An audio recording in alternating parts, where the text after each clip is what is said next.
Assalamualaikum Pak. Pak Haji. Salam. Waduh ini ada interview lah sarungan itu mboten napa-napa Pak. Kula niki pun apik dereng niki Pak. Ben ketok nek mentilis ngoten lho Pak Haji.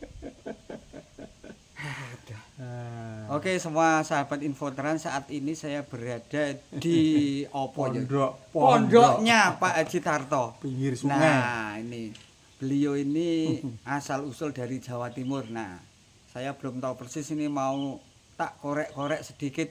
Tadi sudah keliling di mana, di kebun, di kandang sapi, kandang wedhus, tapi belum sempat ngobrol karena tadi keberebekan mesin-mesin gilingan jagung. Nah, ngeten Pak Ji, Bapak itu tadi di sana udah Bapak jelaskan, tapi masih keberebekan. Asal usul dari Jawanya itu dari mana jenengan itu? Saya itu asli dari Desa Punung, Kecamatan Punung, Kabupaten Pacitan, Jawa Timur. Punung, Pacitan, Jawa Timur. Nah, yang ke arah Gwogong yang terkenal itu. Oh, ini lewat depan rumah niku. Oh iya. Terus panjenengan itu mulai hijrah ke Kalimantan Selatan tahun pinten? Tahun 89 itu Mokodo ke sini. Mokodo itu apa? Modal kolor doang. Wah, nah ini teman-teman. Ini ada istilah baru, Mokodo, modal kolor doang. Nah, saniki ngeten singkat cerita. Nek Pak Haji itu ya aku wis ngerti dhewe, intine kan usahane wis elok ngedapi-dapi gitu. Lah sekarang ini kok Bapak itu kok ya keroyo-royo gula wentah, ya kebun, ya ternak, ya macem-macem. Motivasi Bapak itu apa? Nah, niku loh. Jadi ngeten Pak, kalau kita ini terbang kemana pun setingginya tetap nanti akan turun ke bawah lagi. Nah, filosofi kita ini kan orang tua kan walaupun hebat-hebat dulu tetap berasal dari petani. Iya. Nah, orang menyukai petani ini semakin lama semakin langka gitu. Yang pemerhati semua ke sektor industri, ke teknologi. Nah, nanti yang ngasih makan siapa? Harus kita mulai. Nah, kita melihat petani kita kok ini potensinya besar. Kalau kita ke Israel, ke Timur Tengah itu kan tandus saja bisa menghasilkan. Nah, di sini kita ibaratnya tanah digejrok aja ditanami tumbuh gitu. Lah kok dora gelem melestarikan kan sayang. Padahal itu potensinya luar biasa gitu. Apa yang kita tanam itu tukul, ada nyanyiannya, apa saja kita bisa berhasil. Negara kita aja, negara lain itu berduyun-duyun pengen kena negara kita, lah kita yang melimpah ini kalau nggak diteruskan sayang. Jadi ini Plus kan tongkat kayu dan batu jadi tanaman. Nah, sini kan jangan sampai kita ini loh gemah ripah loh jinawi tapi beras larang. Jangan sampai seperti itu. Sampai itu. Setidaknya apa yang kita bisa perbuat, mari kita berbuat. Lah bisanya kita baru ningu sapi ya rumput belau melimpah yang ningu sapi. Kalau bisa nanam jagung adalah hanya kita tanam jagung dawau niku giling. Ini tadi ya yang kita lihat. Bukan sekedar kita hanya kampanye atau kita bicara, tapi kita kerja. Kita memberi contoh yang bisa nilai plusnya untuk masyarakat. Saat ini gini Pak Haji, ini Bapak ini kan dalam praktek pertanian, peternakan dan lain-lain, ini kan tidak full mekanisasi atau mesin. Kan kalau saya lihat tadi kan banyak tenaga kerja Pak. Itu dari mana mereka itu? Jadi kan seperti dawe para guru-guru kita, manfaatkan yang ada kanan kiri gitu.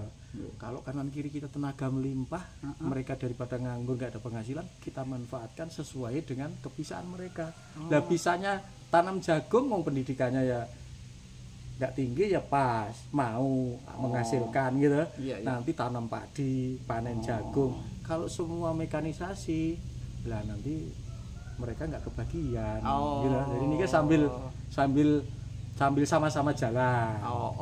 Tapi juga ada hal-hal yang harus kita lari ke mesin mekanis karena dari sisi produksi pasti rendah gitu. Kalau kita dengan teknologi, contoh mau ketemu mipil jagung. Alat mipil jagung itu kalau nek mipil itu orang 30 sebulan nggak rampung. Gitu, zaman dulu. Nah, kalau itu segitu banyaknya 20 ton nggak sampai sehari selesai. Nah, gitu. Pertanyaan selanjutnya, yang mengerjakan itu teman-teman tadi itu dari mana toh kok? Itu orang kampung sini semua. Kampung Teren ini? Kampung ini semua. Anggota kelompok tani kita. Jadi ini kan gini, ini teman-teman semua. Di situ itu adalah kampung transmigrasi. Namanya adalah sekarang ini desanya ini Pulau Sari itu ex unit pemukiman transmigrasi PTP.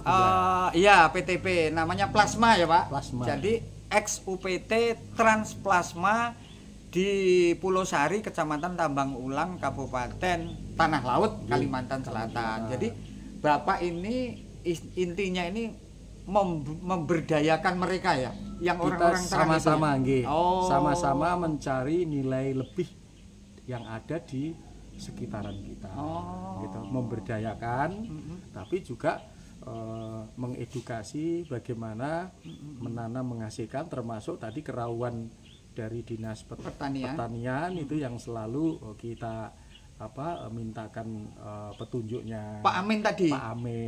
Itu yang memberikan bimbingan, memberikan Nah, kemudian di sini kita dirikan kelompok tani ya, Pak Balut tadi ketuanya. Pak Balut tadi. Itu ketuanya kelompok tani sini lah. Pak Santo tadi bendaharanya sebagai manajer kebunnya sini. Terus yang ada. Nah, ini kan nulis niku tunggal ini Pak D. Pak D. Oh iya. Terus ini Pak, saya kan kenal sama Pak RT berikut. Ya, RT di Trans Pulau Sari. Itu pengurus. Itu juga ikut di sini. Pengurus kelompok tani itu seksi pertanian. Nah, sekarang gini Pak, saya ingin supaya ini terstruktur ya, agak terstruktur pembicaraan kita.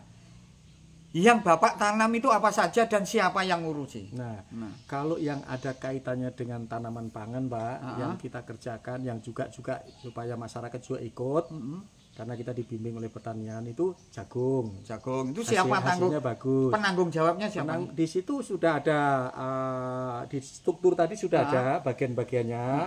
Tapi kalau di internal kita ya Pak Santo tadi yang sebagai bendahara di kelompoknya, tapi sebagai penanggung jawab lokasi kita. Lokasi. Jadi, penanggung jawab lokasi keseluruhan. Jadi dia membawai lagi divisi ternak, yang sapi Pak Pur tadi. Yang sapi itu Mbah Pur. Yang kambing tadi Pak Dedian tadi. Pak Dedian. Yang Polowijo yang ini Pak Katirin. Pak Katirin. Terus yang bagian nopo niku perpadian, padi, perpadian nggih niku enten namanya Pak Udin. Pak Udin. Sekarang lagi jaga manuk. Jaga manuk atau jaga padi? Jaga padi sama manuknya. Nah, sekarang gini, Polowijo itu apa saja yang ditanam saat ini? Di sini, di situ kalau ini ada singkong, kemudian ada sayuran, kemudian kacang-kacangan juga termasuk sayur kan. Terus itu ada kalau yang tanaman lainnya yang ke depan ya, yang tidak ada kaitannya dengan penduduk sekitar, kita edukasi juga, uji coba itu ada tadi kelapa kopior. Yang tadi kita lihat ya, kelapa kopior. Buah yang vitaminnya tinggi, yang murah gampang menanamnya dan udah masuk kelas hotel, Markisa. Markisa yang tadi kepetik ditutup tawon tadi. Iya. Tapi itu untuk oleh-oleh Bu Petro. Untuk oleh-oleh Bu Petro. Nah, ini cuman saya nggak bisa bawa banyak tadi. Apa karena ditutup tawon mau. Kalau kurang di rumah juga nanam. Tapi Pak, khusus Markisa ini rahasia loh Pak. Ampun ngomong-ngomong kali para pendengar, para pemirsa. Dibuka saja, dikasih air hangat, diperes, kemudian kasih gula sedikit Pak. Jos. Jadi begini, tadi kan sudah jagung sudah ada yang ngelola. Nah, untuk jagung itu berapa hektar sekarang yang sekarang yang punya kita lokasinya ada sekitar 12 hektar Pak. Jagung 12 hektar yang kita tanami. Tadi kan sudah panen. Dari 12 hektar itu netes berapa ton tuh kira-kira itu? Kalau hitungan kita itu kalau tadi Pak Balut yang cerita spesial tadi, terjun itu tembus sampai 12 ton. 1 hektarnya. Kalau kita mungkin nggak segitu Pak, karena kita 9 sampai kekurangan 10 mungkin antara 9-an lah. 9 ton. 9-an lah. Oh, itu sudah berbentuk pipilan ya? Sudah pipilan. Nah, iya. terus artinya dari jagung dipanen, yang manen pakai alat atau manusia biasa atau yang mana kita masih konvensional? ibu-ibunya anggota kelompok tani. Oh, jadi ibu-ibu kelompok tani itu untuk manen jagung. Untuk manen ada upah gitu kan. Terus tadi yang mipil kan pakai mesin. Yang ngerjakan kelompok tani juga. Yang ngerjakannya bapak-bapaknya kelompok tani juga. Jadi di samping dia itu mengelola tanamnya, perawatannya, pemupukan, juga nanti manennya juga kecipratan. Oh, jadi kelompok tani itu semuanya kembali ke dia ya. Saling membantu, tapi tetap dihitung profesional. Ketika membantu anggota kelompok B, kerja berapa hari diupah supaya dapat uang nominal. Sebentar, jadi begini. Kelompok tani itu nggarapnya itu di lahan Bapak atau itu?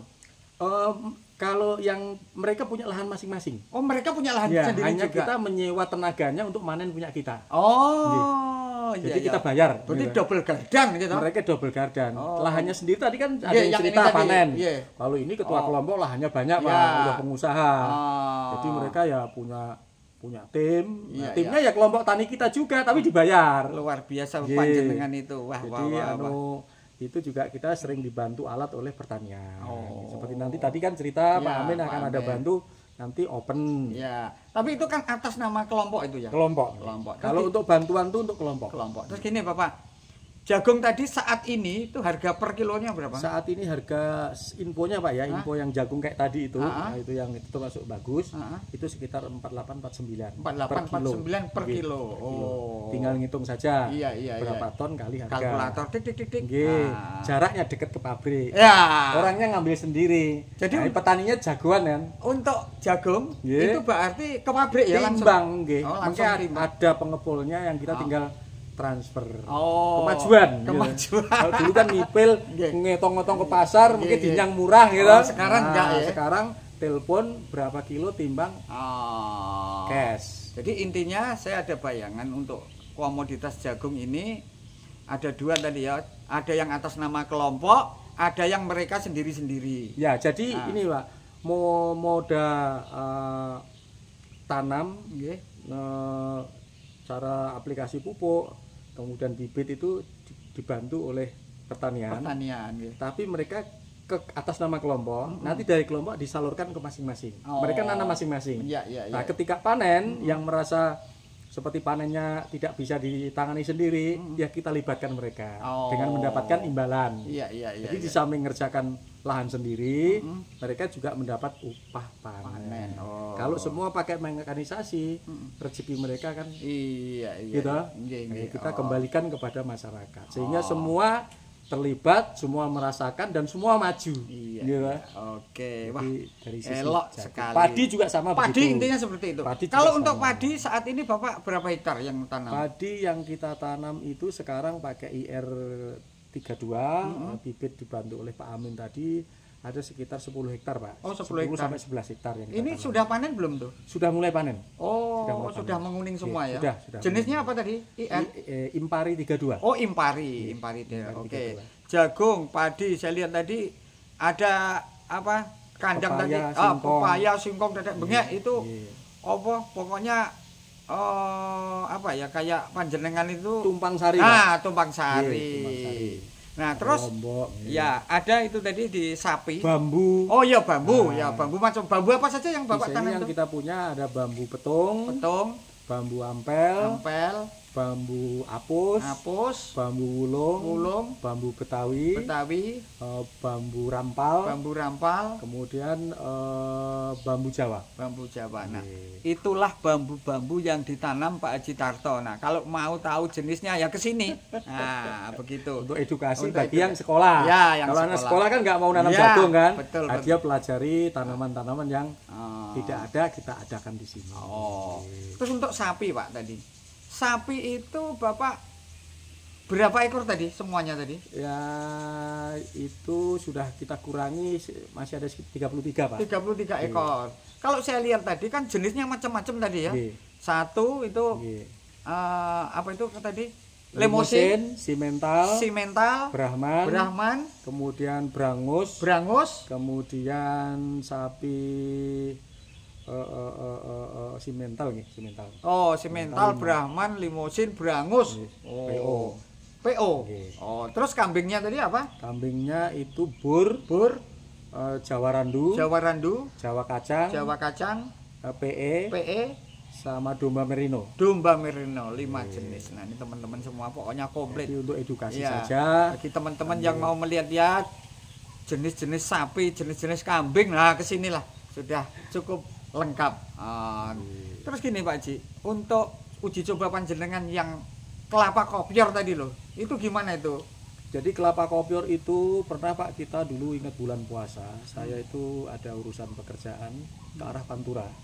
Pada suatu saat saya ketemu temen, diajak mampir, disuguhi pas buka puasa itu pakai kelapa kopior. Lah kok enak, seger. Wah, daging-daging ya Pak. Itu katanya harganya waktu itu mahal Pak. Satu butir tuh sampai 45.000. Nah, terus kita tanya tanamnya di mana? Wah, ada di kampung sana. Kita pengen ke sana, tanya sampai kita tanya bibitnya ada enggak? Ada. Langsung teken kontrak, saya minta dikirim 5.000 biji. 5.000 biji Pak, dikirim pakai kapal. Lalu ditekan. Sampai di sini kita bagi-bagi teman-teman. Dibagi. Tapi ternyata kan mereka kan beda dengan kita. Kalau kita pengen ngembangkan, mereka dipangan. Dibagi minta digelundungnya sampai busuk. Jadi yang Bapak tanam tadi berapa pohon? Itu sebetulnya sekitar 1.500-an Pak. 1.500. Tapi yang petak tadi cuma sekitar mungkin 600-an. 600 ya? 600 pohon. Dan itu ini baru dalam tahap recovery ya? Recovery habis kena kemarau panjang, kena COVID. Iya. Terurus, ini recovery sudah ada beberapa pohon yang belajar berbuah. Dan waktu itu kita khawatir apa benar-benar kopior, dan alhamdulillah ketika kita petik ternyata kopior Pak. Kopior. Jadi alhamdulillah nah itu masih tahap untuk dikembangkan dan dipelajari. Mudah-mudahan nanti ada manfaatnya, bisa kita kembangkan. Terus itu yang buah-buah yang lainnya itu seperti markisa tadi. Kayak saya lihat kan juga berarti tanahnya itu cocok juga Pak untuk pohon markisa di sini ya. Memang saya waktu perjalanan ke sentra markisa seperti di Medan, di Bali, kemudian di Makassar itu saya berpikir bahwa kalau ini dibawa tumbuh alangkah senangnya. Dan ternyata kita sudah bisa menyatakan berbuah.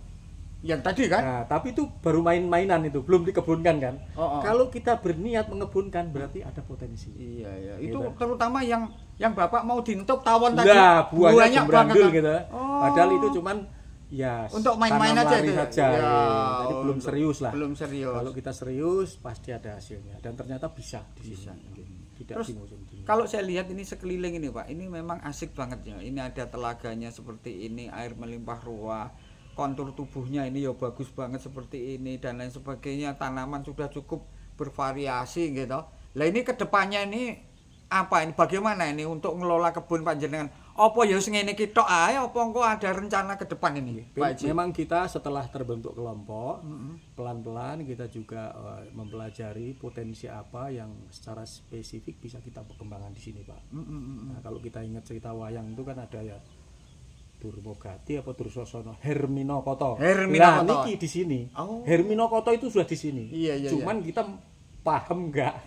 Herminokoto tuh ya di sini nih. Kelapa, bambu, singkong, padi, air, ikan, buah gitu. Semuanya ada. Nah, Herminokoto itu di sini. Ini ya sekarang ini. Nah, ini ketawaannya Durmogati nang sinten niku? Nggih, bener. Durmogati gitu. Nggih. Nah, Herminokoto nih, nah di sini. Ini tinggal moles dikit. Moles Pak, depan itu bisa untuk karamba. Nanti pada saat itu ya. Bisa untuk hal-hal lainnya. Untuk gitu. Mainan anak-anak dikasih bebek-bebekan itu. Bisa juga membuat orang senang. Orang melihat asri. Ini dibikin sepur-sepuran keliling ya. Nah, misalnya airnya sini cukup bagus Pak. Jadi kalau di rumah kita minum air pom itu masih ragu, bau kaporit. Kalau di sini dari sumur diminum berani, seger. Seger. Jadi intinya Pak Haji, ini kan sebetulnya Bapak ini kalau mau modern, semua mekanisasi kan sebenarnya bisa toh. Tapi panjenengan saya lihat nanti ini masih menggunakan masyarakat sekitar ya. Biar kita biar berjalan antara budaya, teknologi itu kan bisa beriringan. Jadi seperti air ini kalau kita proses ya banyak manfaatnya, dan sini kemarau nggak kekurangan. Kenapa tidak kita kembangkan? Nah, tinggal sekarang skala mana yang sesuai dengan kemampuan kita dulukan. Nah, bisanya baru ngurusi kambing ya kambing dulu. Iya. Bisanya baru nanam bambu ya bambu, tapi ternyata kan bambunya lebat-lebat. Luar biasa ya. Tanpa dipupuk gitu. Nah, minimal burung mulai banyak, Pak. Jadi kalau mohon maaf kalau ada yang sini bawa senapan, pasti saya tegur dengan halus. Maaf Mas, jangan ditembak. Loh kenapa Pak dipelihara? Loh Bapak pelihara burung? Iya.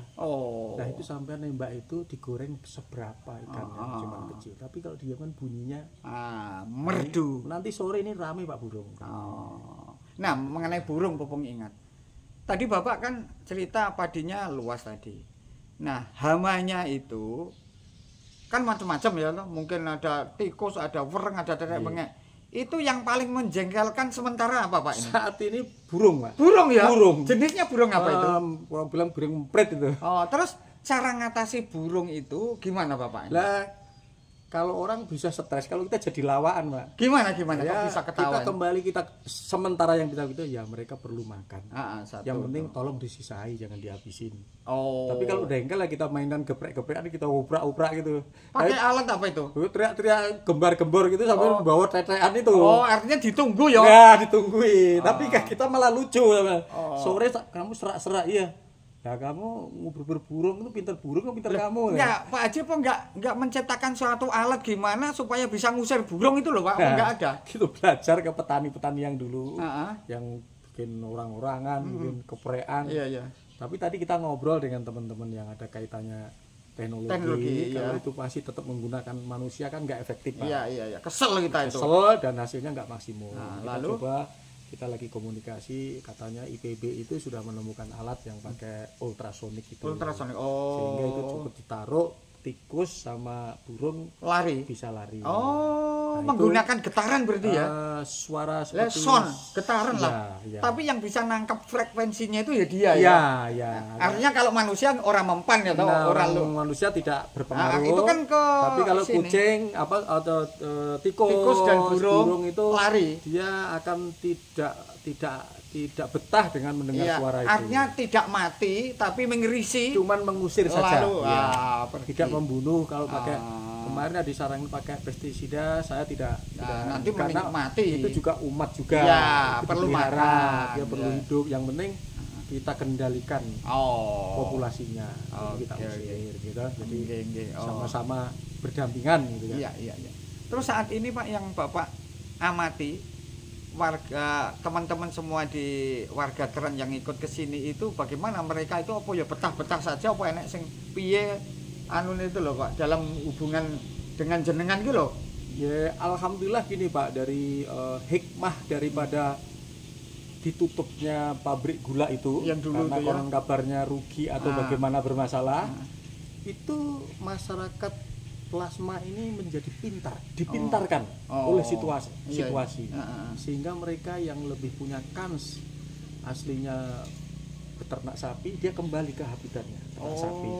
Nah kemudian yang dia ternak kambing, yang dia menjadi tukang batu.